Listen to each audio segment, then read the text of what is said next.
Ladies and gentlemen, about a month ago, I did a story on how Americans are flocking to Mexico to live, and some of the Mexican people are upset about it because of all the changes that are going on. Signs are going up in English, and food that they would get at local restaurants are now changing to food that Americans like. And so that's not the only place that's being flooded by Americans. Americans are buying up real estate all over Europe. They are buying real estate over there left and right. Y'all, they see the writing on the wall, don't they, when it comes down to America? That's what I think it is. I'm going to go ahead and play this audio from the Wall Street Journal. As the U.S. dollar surges, American buyers splurge on European homes.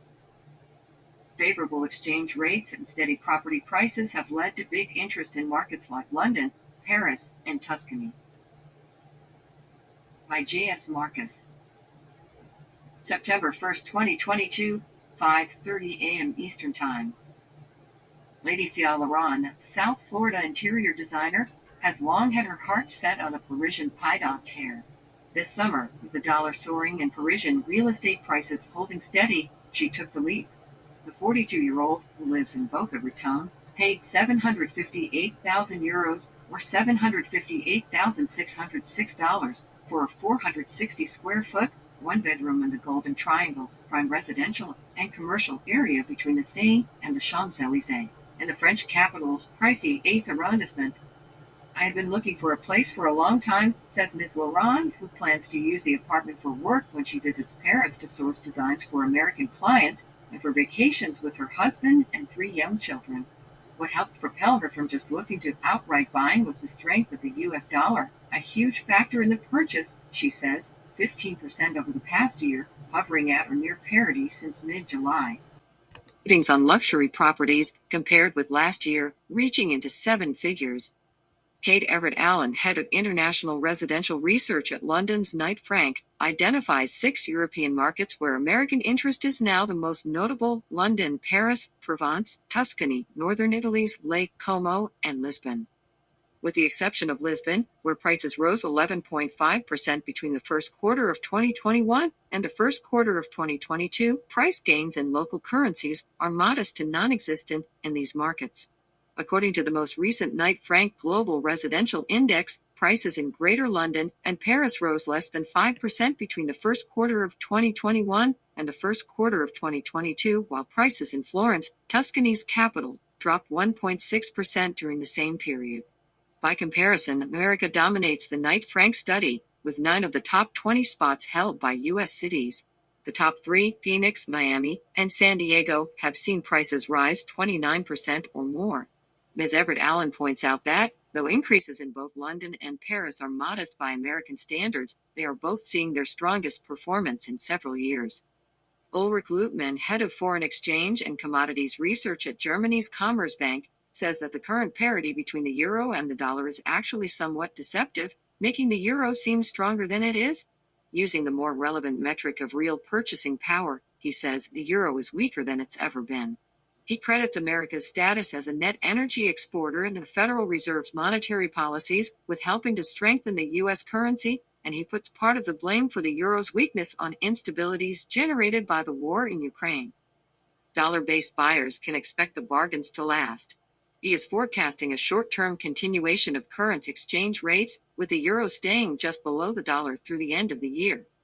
The dollar is also soaring against the British pound, allowing London, Europe's most expensive capital, to become even more attractive to a range of American buyers, says Rory McMullen, head of Savills' North America desk in the real estate company's private office, which specializes in multi-million-pound listings. With the pound hovering around $1.15, the current exchange rate is offering the best opportunity in London for the dollar-based buyer since 2008, he says. Mr. McMullen says Americans are looking for trophy homes in central London neighborhoods like Mayfair, Chelsea, and Knightsbridge, and are generally less willing to look farther afield in more recently gentrified areas of the city that Londoners themselves might consider the height of luxury, such as Clerkenwell, near the traditional financial district, noted for its Victorian era lofts. Savings on high-end London properties can seem mammoth. A 3,229 square foot, four-bedroom, Savills listed apartment in Knightsbridge has an asking price of £13 million, or $15.13 million.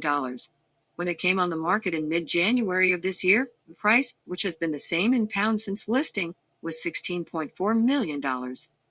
Even Americans with more modest budgets are taking notice. Robin Atkins, a Nashville area business owner, has fallen in love with Capri, the Italian island off the coast of Naples.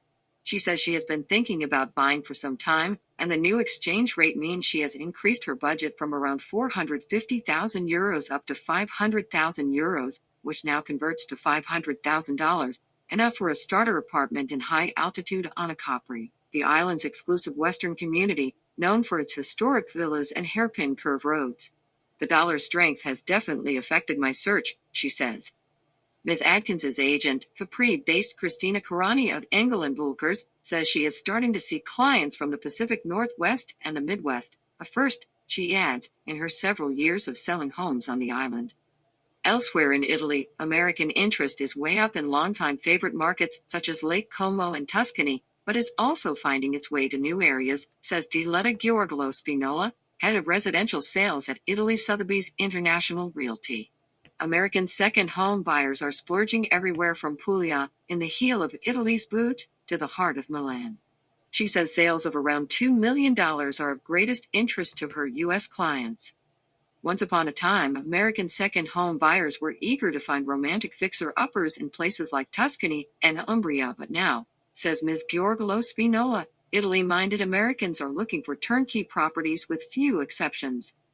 In the Lisbon area, Americans have established a conspicuous presence among buyers in Cascais and Estoril, the plush resort-like suburbs west of the city.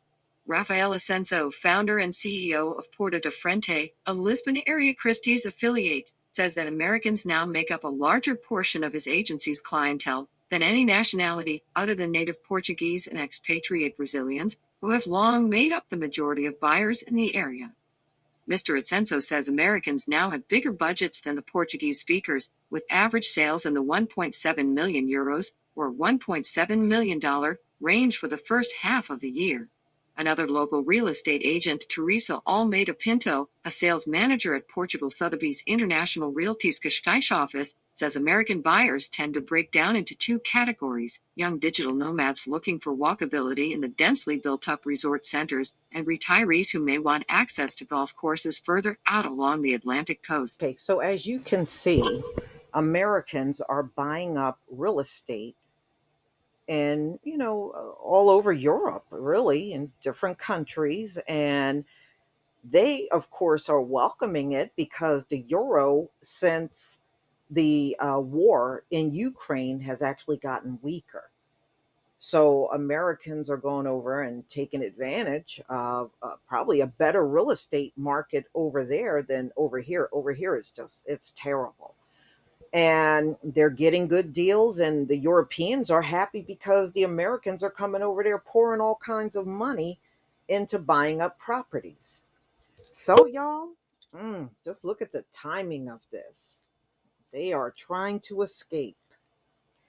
But y'all, please tell me what you think about this video. Please leave your comment and subscribe. Don't forget to hit on the notification bell, and I'll see you on the next video. Peace, family.